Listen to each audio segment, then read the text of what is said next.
Hey, welcome back to Ecommerce on Tap, brought to you by Sourcify and ISBA. I'm your host, Nathan Resnick, joined by my co-host, Aaron Alpeter. This season on Ecommerce on Tap, we are covering supplements. Today, we're diving into Seed, which is a really high growth probiotic company. And it's pretty fascinating to dive in because they're at a much greater scale than I thought they were. And just the story behind them is fascinating because it's very research driven. But before we dive in, Aaron, for those that are joining for the first time, you want to give a quick overview of what e-commerce on tap is? Yeah, each episode, Nathan and I take a well-known, typically venture-backed D2C rooted company. We tell their founding story, reverse engineer their supply chain, and talk about their exit potential. We have a lot of fun doing it, man. I think some of my favorite episodes are around like athleisure, like Viore. I love that story, and I love that brand, and it's a great business. I guess before we dive into the story, were there any tidbits that caught your eye this past week? Yeah, there was one. We might have to start thinking of Hershey's as a snack brand. So they completed an acquisition of Lesser Evil, which marks the third popcorn related brand that they've bought in the last 10 years. They also own Skinny Pop and Pirates Booty. And I think this is a great acquisition, obviously, for the Lesser Evil team. But it's also an interesting just note in terms of how Hershey's sees the future and what they're trying to become when they grow up. Kind of hard to, funny to say it for a, over 100-year-old brand. But, you look at where cocoa prices are and just those margins and, chocolate consumption's growth is slowing down. It's still growing, but there's just a lot of stuff here where they're saying, hey, we feel like we need to be in snacks in a bigger way, especially better for you snacks. Yeah, yeah. I mean, I still love chocolate. I eat those like human bars. I don't know if you've seen those. They Yeah. make me feel like I'm eating a healthier chocolate bar, but still is chocolate. So for me, I saw Function Health, which I'm a customer of, which is kind of like this direct to consumer blood testing business, and they're kind of white labeling Quest Labs. So you sign up, you go on a Quest, they draw your blood, and they give you kind of this whole digital experience to analyze your health and your blood test results. And they've been growing like crazy. So they just raised a $298 million round at Wow. $2.5 billion valuation. They say they have hundreds of thousands of members, cost about $500 a year, and they have add-ons as well. And so I think like their margins probably on top of Quest Labs are relatively thin, but I think they have a bunch of other kind of add-ons and upsells and cross-sells that really help them expand their margin. And if you do like a simple, quick calculation, let's say they have 250,000 members, which I actually think they might. I mean, when I went into Quest to do this, there was actually like, I don't know, probably almost 15 people that were also doing this there. I was like very surprised. But let's say they have a quarter million people doing this at $500 a year. That's like 125 million in ARR. So I think this is a real business. People want to kind of take more control of their health, and it's a really high growth kind of D2C oriented health brand that I think is here to stay. Is it a subscription and you just get like as many tests as you want, or how's it work? Yeah, it's a subscription. So I think the $500 a year covers two tests per year, every like 6 months or so. And it's a really clean app and, clean design. And it's not like necessarily like you're chatting with a doctor per se, but it just enables you to kind of, I think, have more insights in regards to your blood test. And, they say they do kind of more testing than like your standard blood test, but who knows? There were some technicalities where I was like, I'm not sure about this, and I even asked my doctor at kind of my annual checkup, and he's like, yeah, those little things we don't test because they don't matter as much, I guess. But who really knows? I sure don't. That's funny. So getting into seed health here, I mean, seed is this fascinating story because, most probiotic brands start with marketing and work backwards. And seed really did the opposite here, right? They began with this kind of scientific question that was hiding in plain sight for decades. If most probiotics never survive the trip through the stomach, why are we pretending the category works? And I think we've kind of, questioned this a lot. I mean, especially with the rise of these kind of probiotic drinks that we've seen. And this key question pulled these two founders, one coming from the world of storytelling and one that was kind of more deep in microbiome research into this multi-year effort to rebuild probiotics from first principles, right? And so what followed really isn't like your typical supplement launch, right? It was more of like a biotech level approach applied to a D2C product, which I was very fascinated by. I mean, they had like strain level validation, real clinical endpoints, and a delivery system engineered around survival, and a brand built, on education instead of hype. And so somehow in one of the most crowded categories in the wellness industry, that level of rigor became their unfair advantage. And so today, Seed really sits at this intersection of science and consumer trust. And it's a 200 plus $1 million business that forces us to rethink kind of how credibility, operations, and storytelling can come together in modern CPG. And, I think this episode isn't just about probiotics. It's about, I think, when founders really choose a different battlefield and kind of start with those first principles and how the rest of us can learn from it. So I was really just amazed and fascinated how the founders went about starting Seed. Yeah, absolutely. And I think before we dive into that, we want to encourage everybody, if you're listening now, thank you. Make sure you leave a comment, like, subscribe, send this to your friend or someone else who is interested in probiotics. I definitely learned a ton here, and Nathan and I enjoy doing this, and I wouldn't do it without you. Well, good. We'll dive in. So I thought it was helpful for us to take a step back and look at the history of probiotics, and it's fascinating because at the turn of the 20th century, pretty much everybody in medicine believed that all germs were bad and that the key thing was to sterilize everything. If it was small and could be seen under a microscope, you should kill it. And that started to change with someone named Elie Mekanoff, who was a Russian French biologist at the Pasteur Institute in France. And he started to break the frame a little bit. And in his research, he noticed that there was something strange, that certain Eastern European populations who consumed fermented dairy were living unusually long lives. And he claimed that the bacteria in fermented milk could outcompete the harmful bacteria in a person's gut, and that would slow the aging. And this was a radical departure from what other people had seen. And it was really the first articulation of what we now think of as probiotics. And it's really this idea that if you add certain good bacteria, it crowds out the bad bacteria, and you're healthier and happier long. Mekanoff ended up winning a Nobel laureate prize because of this. But the idea was really a fringe idea for a long time because modern medicine wasn't really in the mood to accept the idea of good germs and bad germs. And if you look at this kind of more broadly, cultures across Asia and Europe had been consuming fermented foods for centuries. They didn't really understand why. It was kimchi, sauerkraut, kefir, yogurt, tempeh, miso. All of these foods have live bacteria in them. And even though the mechanisms really weren't that well understood, it was kind of this voodoo quasi science that, hey, eat this kefir and you'll feel better, or you'll be better.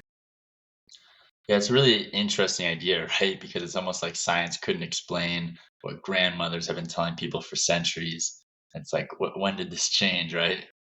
Yeah, I think the first big leap forward in probiotics came with commercial yogurt. And Danone, which was founded in 1919, they industrialized yogurt and marketed it as digestive health. And again, they didn't use the word probiotic, but the idea was essentially the same. Eat this and feel better. And through the mid-century, probiotics lived inside this world of food rather than supplements. And it really wasn't until the 1960s when the term probiotics finally appeared in scientific literature, which would later be defined as live microorganisms that, when administered in adequate amounts, confer a health benefit to the host. And so, they had to kind of figure out what this was, realize that they were real, and then they defined it that way. And once you had a definition of what these things were, the research really started in earnest. And there were two main bacteria that all the research focused on, lactobacillus and bifidobacteria. And these are still the two main workhorses in the probiotic industry. And so think of them as like the Apple and Samsung of everything else that goes into yogurts and traditional probiotics. And I think it's helpful just kind of go into them a little bit in detail. So let's start with lactobacillus. This is a strain that people have consumed the longest because it naturally occurs in fermented foods. And so biologically, it's one of the first colonizers that can survive in low pH environments, such as your stomach. And what it does is it converts sugars into lactic acid. It lowers the pH inside your gut. It crowds out harmful bacteria by doing so. And it really supports digestion, prevents bloating, and will also help with vaginal health. And it's kind of considered as this frontline defender. And so when you hear someone talk about a gut barrier function or maintaining digestive comfort, you're usually hearing a claim that is powered by lactobacillus. And it really is a wonderful strain to work with, because it's tolerant in low oxygen environments, and it's tolerant to high temperature swings, and it's got a really good shelf life. So that means you can freeze dry it without losing much of the viability. And so this is kind of the main one that they found. The second main one is bifidobacteria. And so if you think of lactobacillus as the frontline defender, bifidobacteria is the architect. It shapes long-term environment of the gut. And what it does is it lives primarily in the colon, not the small intestine, and it breaks down complex carbs, fibers, HMOs, and produces short-chain fatty acids, like acetate and butyrate. And what it does, it helps repair the gut lining, which is important for your immune system. And interesting enough, infants are born with a high level of bifidobacteria because breast milk is literally engineered to feed these types of microorganisms. And so, we've done a couple of episodes in the past about ByHeart and kind of how they're trying to mimic authentic human mother's milk. And this is a big part of that, is it's literally engineered to grow bifidobacteria. And over time, as babies wean off of nursing, poor diet, antibiotics, stress, those sorts of things, they naturally decline the levels of many of these premium probiotics in the Bifido species. And bifidobacteria is really helpful because consumers feel the outcome within 2 to 3 weeks. And so it's a really, like, if you're thinking about a subscription business or something like that, this is really, really good because you want people to feel that they're getting a benefit pretty quickly. And so it helps reduce bloating. You've got better stool consistency, less GI inflammation. It's a really helpful strain that way. Yeah, I mean, all this research on these two strains of probiotics is happening in the 60s and 70s, but they really seem to have been confined, the study of yogurt, because today we don't think of Chobani as a supplement. So how did these probiotics make the jump from yogurt to supplements, right? I mean, it's, pretty big leap. Yeah, it's a really interesting question. And I think if you think about how supplements came about, you had this Whole Foods movement that was happening in the 80s and 90s, and it collided with the 1994 DSHEA regulation in the US, which we've talked about quite a bit. And this started to shift probiotics from yogurt into capsules. And you start to see this really taking off in the 2000s, where the modern probiotic market begins to explode. You get this whole host of brands from both startups and Fortune 500 companies. So brands like Culturelle, Align, Renew Life, etc. And as I just mentioned, like, all probiotics basically come from the same two families of strains, Lactobacillus and Bifidobacteria. And these products that were coming out rarely differentiated beyond claims like 30 billion CFU or 10 strains or supports digestive health. And this early 2000s period is, looking back, you would define this as an era of commodity bacteria and heavy marketing. There's very little standardization in the industry, and people were chasing CFU counts like megapixels. And like, the first question that I had was, "What's a CFU?" And we're just kind of saying, "Oh, 10 million, is that good or not?" And it stands for colony forming unit. And the idea here is that the higher the number, the higher the number of live microbes that are making into it. And so you would kind of just see that we got a lot of stuff. Your gut's going to kill a lot of these things. And so if we've got a lot of these, maybe a couple will survive, and then they'll actually do the outcome that you're looking for. And so, as you can expect in the supplement industry, all this rampant marketing and explosive growth led to a lot of consumer backlash around inconsistent quality, exaggerated claims, weak clinical evidence that really made people distrust things in a way that you can imagine would happen here. Yeah, I mean, it seems like this is kind of like a recurring theme where, the lack of regulation fosters enormous growth in the industry and enormous adoption. And people, in general, like to try new things, but it really leads to bad actors, shortcuts, and things like that, which, kind of kill the industry. And it's almost as if everyone starts acting in their own interest, ends up hurting the entire ecosystem.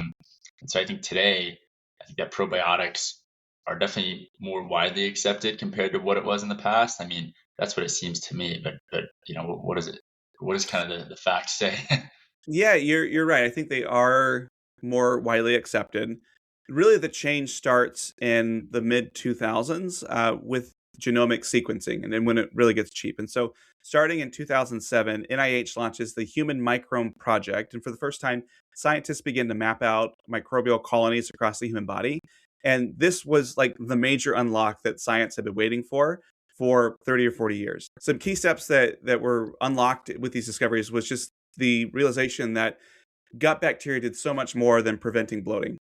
They learned that gut bacteria was influencing immunity, metabolic function, skin, even mood and cognition. And so this started to reframe probiotics from digestion health to more of a whole body system. And so the industry interest really just absolutely explodes during this time.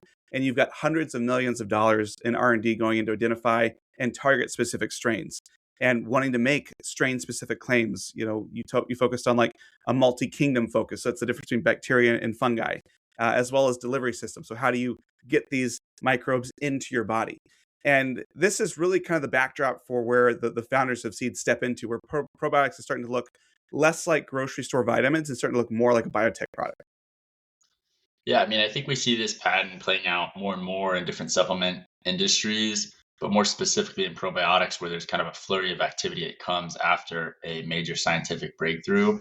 It kind of almost seems like you're trying to find the next new trend, and you should look at where investment is being spent today in these kind of true R&D spheres. I mean, like, how important is it for you to be cutting edge, like runs versus a fast follower here? And I don't even know if cutting edge cuts it with grunts, right? I mean, they basically took AG1 and put it in a gummy. I mean, I guess that's kind of just a new method of delivery, but I don't know. What's kind of your take on that? I think you have to choose one and stick with it. Like, I mean, if we just stick with that example, AG1's focus has really been on you know scientific and wanting to lead from a scientific edge, and so they are constantly trying to innovate. They're updating their formulation. They've still got one product, but that version 15 is better than version 1 that was 15 years ago. And so I think that if you're going to commit to being science led, you have to be science led forever. Grunts is interesting. I'd say they innovated from a manufacturing point of view, and they're the first ones to put in there. Maybe Bloom Nutrition's a better part here, where they're like, hey, you know what? We don't need to be completely science led. We're okay having something that is uh, better than what was out there, but maybe not at the caliber of what AG1 is, at least today. But we're going to make it super accessible. We're going to make it cheaper. We're going to make it available in lots of different places. And so I think you kind of have to look at this and say, we're either going to optimize for science, or we're going to optimize for kind of experience and brand and cost and things like that. I think bad things happen when you try to do both. Yeah, definitely. And I think it depends on, kind of the founder's passion and interests, right? Are they more marketing led or, research led? And it's interesting because as I was, really looking at the manufacturing process of probiotics, it's a lot different than other supplements that we've covered here Yeah. on Ecommerce On Tap. So I learned a lot going through this. I mean, so number one, most supplements are obviously made from powders, extracts, or isolates, and those are stable, right? Versus a probiotic is vastly different because it's really live organisms that grow at different speeds, need to be, quote unquote, fed. They produce waste. They're sensitive to oxygen, sensitive to moisture and heat, and they interact with each other in the environment and eventually die over time. And so the supply chain here is actually built on biology, not chemistry. And I think that's why you see kind of this massive quality variability in the category. And so, kind of digging further, there were kind of 6 interesting operational realities behind probiotics. So, if you're ever interested in producing probiotics, this is really what you're going to need to know. So, number one, you're managing a fermentation process, not a batch blend. And so, probiotic production looks a lot more like brewing beer than pressing tablets. And so, basically, you select a single strain from a master bank, grow it into in a sterile bioreactor by feeding it, and track the pH, temperature, oxygen levels, growth rate, and a whole bunch of other variabilities. And so you can imagine, like, kind of how complex and how hard this can be. And if anything is off chain, bacteria can die, mutate, or lose, its functional activity. So, I mean, that's, first and foremost, this is the whole fermentation process. I'm sure a lot of listeners have been to a brewery before and seen, those big tanks. I mean, you can imagine that process and you talk to the brewmaster and that whole process of brewing beer, kind of similar in terms of how probiotics are made. And there's also kind of viability is in the product, not the potency. So in most supplements, potency is measured at the factory, but in probiotics, potency must exist at the expiration date, which means you're essentially forecasting kind of death rates of these probiotics. And this is why manufacturers will overfill by 2x to 10x the label claim to compensate for shelf life, heat, etc. And I think this is why commodity probiotics that we talk about in CFUs instead of clinical endpoints, it's kind of easier to talk about 50 billion CFUs and talk about their survivability. I think it's also a little bit of a marketing thing in terms of talking about, 50 billion CFUs just sounds more attractive. But most strains in probiotics are oxygen sensitive. So a lot of the bacteria used in probiotics are anaerobic, which means they die when exposed to oxygen. And this is why many probiotics are, cold chain shipped, short shelf lives, and they're stuffed with stabilizers. So it also explains why many formulations kind of break down during transit. And I mean, you can just imagine too the cost of having to ship a cold chain supply chain. Yeah, it's really interesting because and one of the things I'm learning from what you're saying is that the shelf life matters, right? If I have probiotics that have been in my shelf for 2 years, probably not as effective as something that we get just from the store. In a lot of ways, it sounds like growing produce is probably a good analogy. I just finished a book on bananas. Whatever. It was on Spotify as an audiobook. It was fun. But one of the interesting things about bananas is you have to pick them, and there's like 7 different types or shades of bananas, and they've got different costs and things like that. And you have to harvest them at a particular point, not so when they're ready to ship, but for when you think they're going to be ready for consumption. And so I have to imagine this is incredibly complex because you typically don't see bananas and tomatoes shipped in the same box. Is this manufacturing and distribution piece the same, like when it comes to different strains in a probiotic? Yeah, I mean, I think first off, blending strains is a nightmare because each strain grows differently, stabilizes differently, and just dies at different speeds, right? So when you see a probiotic that says they have 12 strains, it's almost from, a few strong strains plus a long tail of low quality or low quantity strains added for label appeal. And from a manufacturing standpoint, multi-strain blends are extremely hard.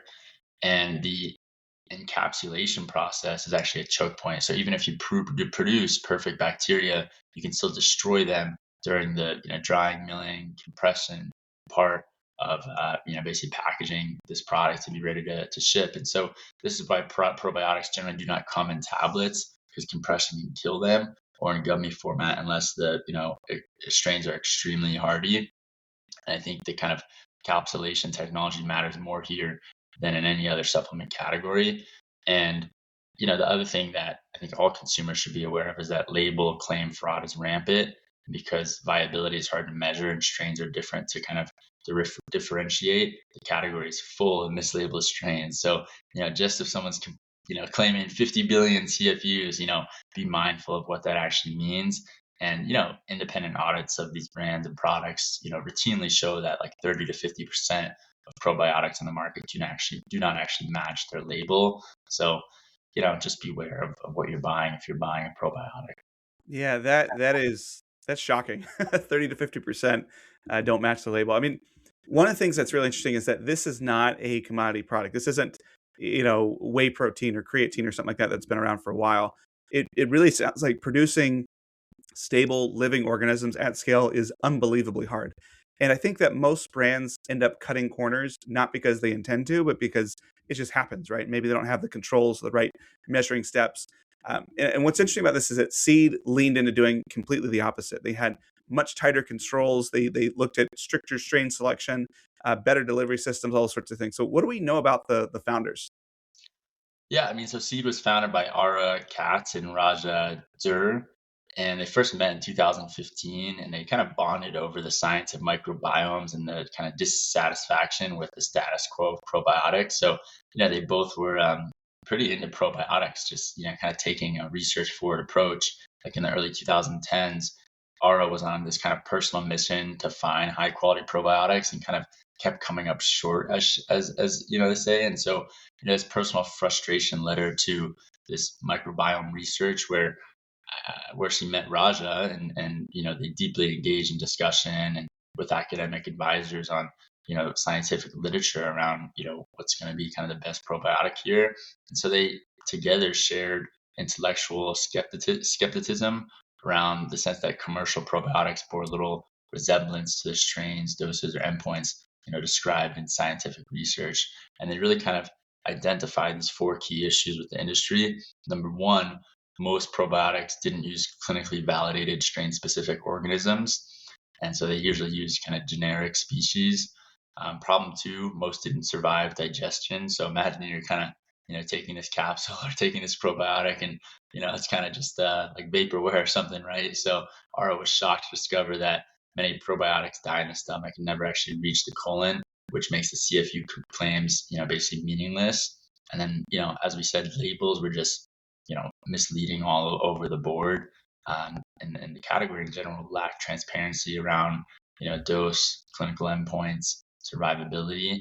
And there was, kind of last problem that they uncovered was that there was no scientific governance for products. And so unlike skincare where you had dermatologists who were, advising or creating brands, you didn't really have these like microbiome experts who were involved in the actual product or claims in this industry yet. Yeah, I think when you put it in the context in terms of like skincare brands and or other supplements having dermatologists or weightlifters and things like that, it really makes sense when you're talking about the microbiome that you would have some sort of microbiome export associated with these products. Uh, but in the 2010s, this was really a brand new, wide open field, and experts were mainly academic. So, how did they go about trying to solve this particular problem when it came to having microbiome experts who were leading edge, who weren't business people, being involved in shaping what would become seed? Yeah, I mean, it's kind of like just the structure reminds me more of almost a biotech company than a CPG brand, right? So Raja kind of just started out by building what they called the supernova of all-star advisory board. And so this included researchers who were part of some major microbiome initiatives around the world. And they included experts across kind of all the different microbiome development pieces and HMO research, just from MIT, Harvard, Caltech, NIH, and really just trying to pull together the smartest people around the world. And so I think they were clear. These are clearly some very smart people, but unlike finding an influencer who's going to kind of lend their name and help you sell the product, this panel actually helped them develop these strains and verify these strains and really dive into dose response endpoints and delivery survivability testing, and just kind of really starting with a research focused point versus a kind of marketing or industry gap type of approach. Yeah, when you kind of put it like that, it sounds pretty self-evident. Of like, of course, if I want to be a cutting edge microbiome product, I should have some experts involved. But I think it's one thing from recognizing that, and it's another one from actually assembling the group. So how did they do that? Did they just start like cold calling and sending emails? Yeah, I mean, kind of, but they didn't start by asking scientists to build a probiotic brand. They really started more so from kind of the fundamentals of what would a consumer probiotic brand look like if it was built specifically around scientific standards, right? And so I think this kind of reframes the approach here and led them to, number one, conduct literature reviews of the last decade of microbiome science and identify high signal strains with repeatable outcomes and just approach scientists tied to those strains or fields to learn what's the best approach here, right? And actually ask them to vet their formulation and delivery and claims and build ongoing governance around their brand. So this trial and error took a couple of years before launch, but they really identified some key insights here that shaped the launch of seed, right? And so insight number one was that strain level matters more than species level, and I think Mm. that was a huge unlock for them. Single letter strain differences can produce entirely different outcomes here. If you want to dive into the specific strains, they've got long names that I'm going to mispronounce, but it's pretty interesting just to see how many microbiomes, and different strains there are. And number two was survival over CFU count. So seed team saw that a billion CFU strain that reaches the colon alive is more meaningful than 60 billion CFU strain that's killed in the stomach, right? And so I think the number is quite a bit misleading, especially if you were to look at brands on the market, claiming 60 billion CFUs. A lot of those are not even going to make it to where it counts, right? And then synergy, last insight is that synergy isn't random, right? So when pairing strains, you can't simply add more. You have to ensure that they're compatible, that there's no kind of overlapping endpoints, and that they have kind of shared stability windows to really meet to really reach the colon alive. So really just taking a very research-led approach here. And I guess last but not least, probiotics that touch the whole body. So they identified probiotics that weren't just kind of quote unquote gut health, but they influence the gut barrier function, skin, immune signaling, and just metabolic markers. So I mean, really, you can see this is a research-driven, company here. It's not like your traditional CPG brand that's, focused on marketing. So it looks like they were able to take 15 years worth of cutting edge microbiome research and condense it down into these four core principles. I like how bite sized and self evident they are. I mean, as a non scientist, it makes it easier for me to understand. But was really interesting is despite these core principles, really the main innovation was in their delivery system and how they came about improving the survivability. And I think that piece where you talked about how 1 billion that reaches the colon is better than 30 billion that die really struck me. And so, their main piece of IP ended up not being the actual strains themselves. It was more how they kept them alive longer and therefore made the product more potent. Can you walk us through how they went about developing their delivery system? Yeah, I mean, so, in probiotic or microbiome science, you're really not making any new strains, you're just finding new ways to use them. And so the hardest point is always how do you get them into kind of the colon or small intestine alive? And your stomach in general does a really good job of killing all those things because your stomach, I didn't know this, but your stomach has a pH of less than 2, which is basically like battery, acid. So it's, hard for anything to really survive there. And so traditional probiotics, regardless of if they're a capsule, tablet, or gummy, basically try to dump, 50 billion microbes into your stomach and hope that like 1 to 2 billion would survive. And seed really took the perspective that if the bacteria doesn't survive to colonize the gut, the product is meaningless. And so, they kind of took this approach that in order to really use the strains that they had identified to have a meaningful impact on health, they needed something that would be viable at room temperature, that wasn't, cold chain, and that would preserve, scientific strain ratios throughout the body. And so their solution was a unique capsule in capsule technology they call the ViaCap, which, became their critical IP. And so this allowed them to basically have kind of two separate ecosystems inside a capsule. Number one, the outer prebiotic, which would be consumed first, and number two, the inner probiotic, which would be consumed later, typically when it's in the gut. And so they obviously didn't invent the capsule in capsule. It's used in a ton of other pharma applications, but they adapted and engineered it specifically for this kind of microbiome approach. And there was definitely some trade-offs, right? So first, double capsule systems typically cost 5 to 10x more than standard capsules. And secondly, it's extremely difficult to manufacture because you got to kind of fill the initial capsule and then insert it into another capsule and then seal it all without killing, the bacteria inside. And so stability is a huge point of question here. Moisture travels between the capsules that can kill, a Hmm. live organism unless it's tightly controlled. So, you can see just the amount of research and kind of critical IP they had to utilize here to bring this to market. Yeah, I mean, so we have the science. We've they've decided to take on a very technical manufacturing process, like you outlined, but they still have to merge everything together. So, what was the final product that they ended up taking to market? Yeah, so the final product was called DS01, which combines this strain level formulation, tight oxygen and moisture controls, and room temperature shelf stability. that they realized they had something kind of really, really special on their hands. Most probiotic brands start with the marketing and work backwards to a product. And so Seed, they started with the hardest part here. And how do you keep a living organism alive long enough to matter? And Biotech is where they stopped being a DTC supplement brand and really kind of became a biotech operator, right? I don't think there was really any mainstream brands that had this Biocap technology being utilized. No, absolutely not. I think, much like this episode, there was an enormous amount of time and energy spent getting to the point where they actually started to sell this to consumers. And so I think their launch is really interesting as well because it happens differently than you might expect. So they start the company in 2016, and in 2016 2017 they're spending about 2 years on the brand, on the product development before fundraising. In 2017, fundraising kicks off. This is angels and early VCs. And when they did start raising, they went straight for strategic and signaling capital. So they have a couple celebrity backers, Cameron Diaz, Jessica Biel, Carly Kloss, Founders Fund.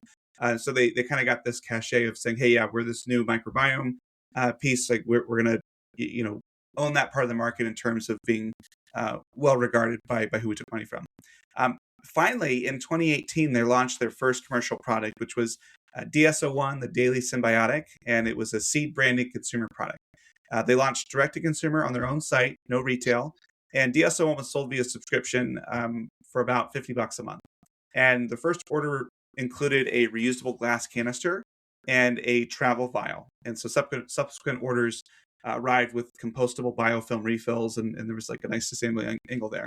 But unlike something you'd expect to see backed by celebrities, this was not something that was blitz scaled to sell out in 24 hours.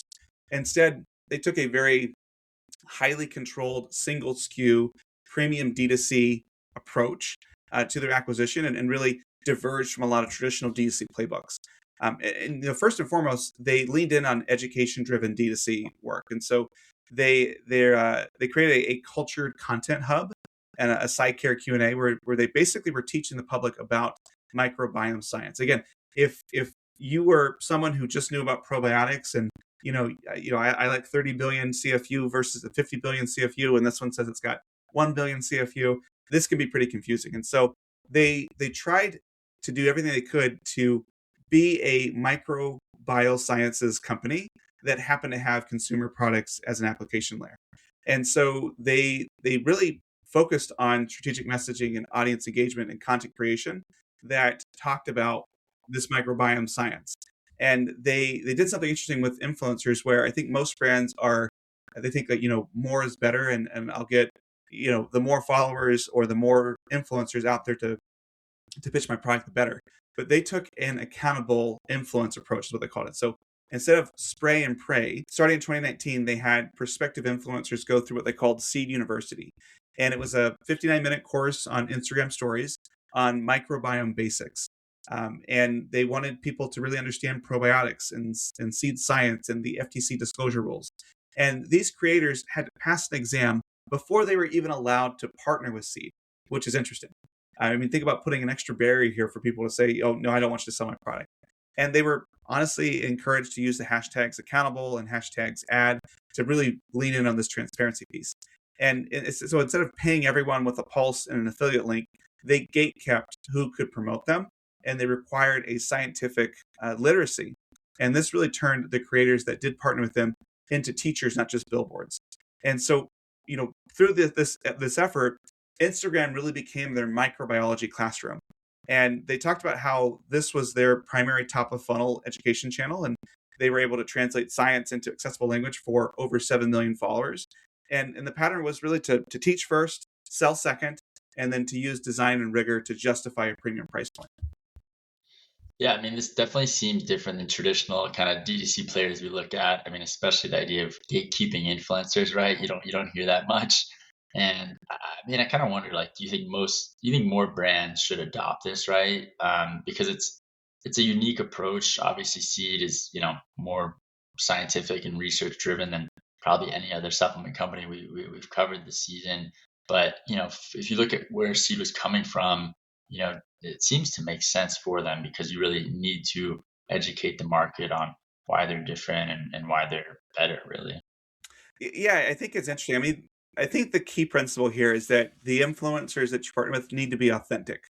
And I think that they recognize that the authentic people who are going to be uh, naturally able to promote seed probably don't have Instagram accounts. These would be the microbiome scientists. And, I'm just making a generalization. Maybe there's a couple million followers with some scientists out there.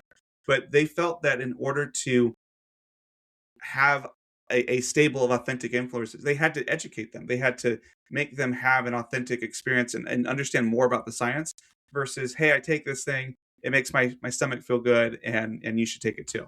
And so I think that's really the lesson is I think every brand should find influencers that are authentic to their mission and what they're doing. And if that authenticity is pretty rare, go out and create it. I think is the lesson that's there. Yeah, yeah, and I mean, the early traction, does show and prove this education was fruitful for them. So by 2020, Barron's is kind of profiling them as this new approach to digestive health, still with the DS01 product as their flagship and their science first positioning. And this is kind of where their education as acquisition playbook and Seed University for influencers really kind of gets legs here. So there was, no big retail push, just, one hero SKU, D2C subscription, high AOV with strong retention.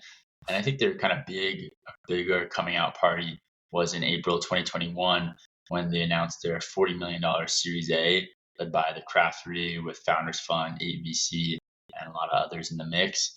And a leaked kind of pitch deck pegs the implied valuation around 200 million, and the company, publicly told the press that sales had grown 20x in 2 years, and they were on track for almost 9,000% of 3-year growth. And so they raised this $40 million to launch into new categories, expand their clinical research, and accelerate, distribution channels. And I think this is kind of, where this is really becoming a platform, not just a probiotic brand. In 2022, they launched a kids product PDS08, and this was kind of a powder symbiotic for ages 3 through 7 and had 9 probiotic strains plus fiber-based prebiotic, and kind of it opened up this teens and kids market at a slightly lower price point of $39 a month versus their main product DS01 that was $49 a month. And so by 2023, new SHIME studies, the simulator of human interest microbial ecosystem, and clinical data on DS01's impact on gut barrier response to alcohol/antibiotics are presented and covered in trade press, which kind of helps dig into the scientific moat that Seed has created here. And so kind of from a storyline standpoint, from 2018 to 2023, Seed is building on these 3 pillars of, adult gut, kind of children's gut, and kind of a product for teens, and a reputation for actually running trials. Yeah, one of the things that strike me as you're going through this is how intentionally it seems that they built this business. They laid a very deep scientific foundation and then worked on educating the market in terms of, their influence they worked with and only being D2C so they can control that messaging.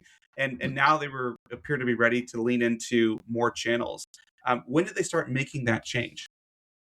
Yeah, I mean, 2024 was a huge commercial breakout year. So it was reported that Seed was profitable with revenue of 140 million in 2023, and they projected over 200 million in 2024. And they were at the time fielding discussions of acquisition for more than $1 billion. So by late 24, the DS01 product could be bought via their own website, Amazon, Erewhon, and as of 2024, Target nationwide. And so Target was their first major, mass retail launch. It included their 3 products. And they also had a Target exclusive DS01 14-day gut reset for $29.99, which, I thought was a pretty good product to launch in Target. And in May of 24, they launched into a new category with a kind of vaginal symbiotic.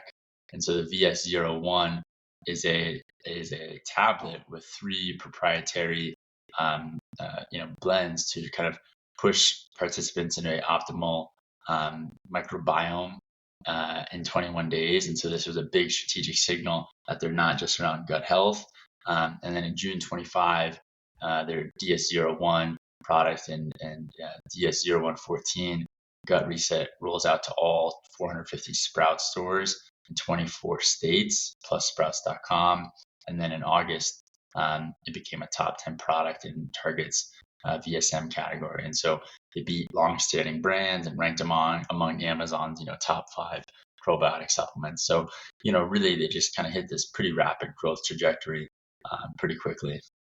Yeah, and they're really on their way to 300 million in revenue, and I think they fashion themselves as one of the only profitable consumer-facing biotech companies. And I think it's interesting because there's this element of, do they want to be a biotech company? Are they a supplement brand? Why would they lean into one versus the other? I mean, do you have any initial thoughts? Yeah, I mean, I think in general, they kind of are blending this fundamental research that they've had from the early stages and now, kind of becoming this darling of a probiotic brand that, is able to expand across other categories just based on their, research and capabilities. So, I'm curious, what does their exit potential look like here? I mean, it seems like they're really pushing some big revenue numbers.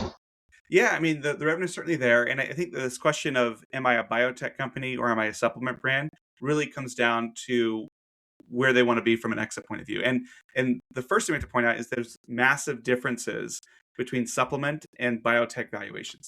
And so valuations for supplement brands are typically driven by revenue, margin, churn, channel mix, things like that. And the acquirers look like Unilever Health and Wellbeing, Nestle Health Science, Church and Dwight, etc. And a supplement brand is typically going to get offered 2 to 4x revenue or 10 to 15x EBIT. And they really don't assign a premium for biotech IP because it's really about brand distribution and cash flow. Biotech, on the other hand, is completely different. And those acquirers are much more focused on proprietary IP, a scientific moat, and just manufacturing know-how. Acquirers typically will look like Pfizer, Merck, J&J, GSK, Novartis, and these valuations are typically 10 to 20x forward revenue. And you've got some biotech companies that before they even have any sort of revenue are selling for 300 to $1 billion because they're just there's this promise of a potential future monopoly.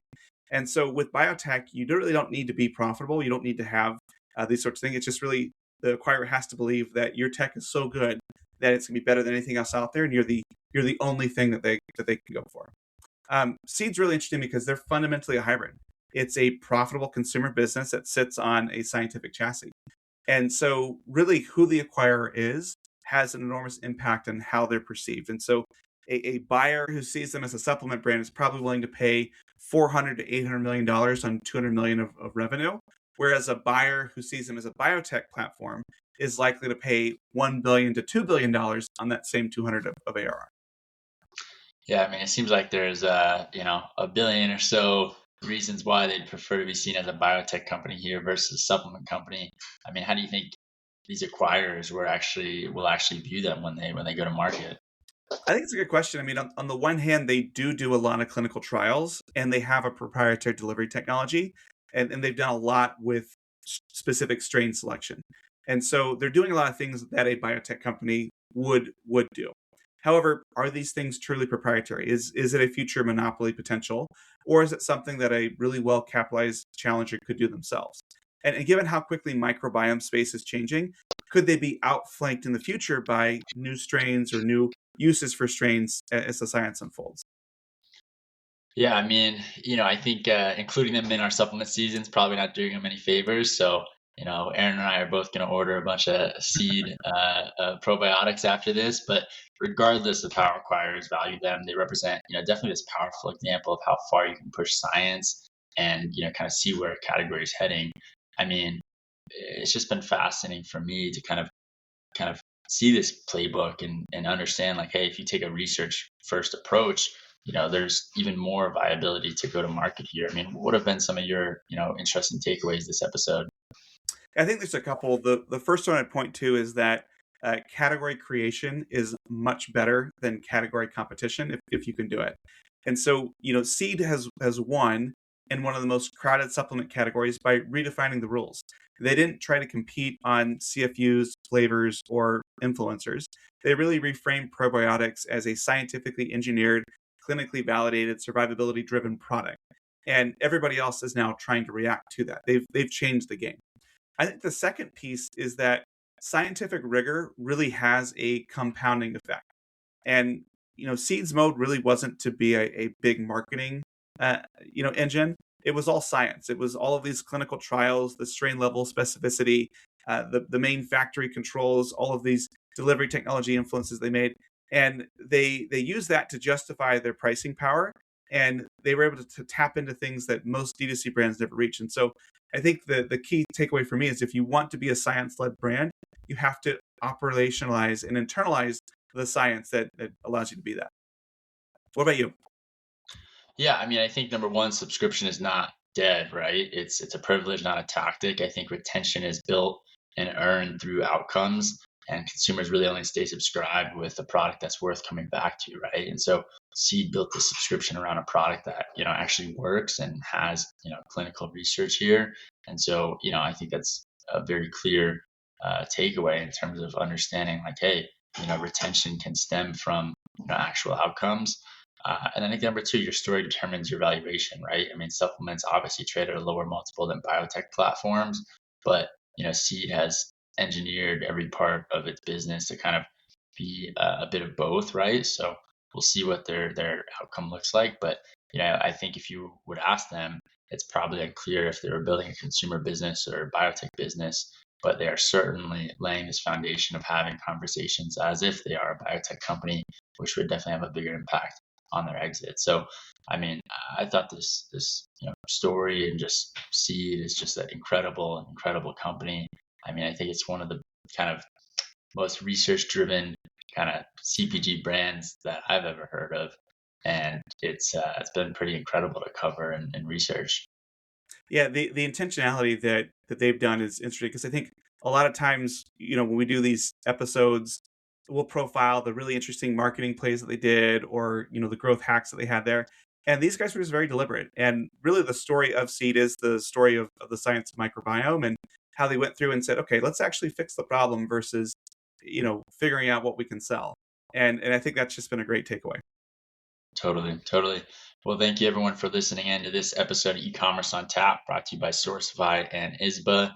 And please like, subscribe, leave a review, and share this with a friend. We greatly appreciate it, and we will see you next time.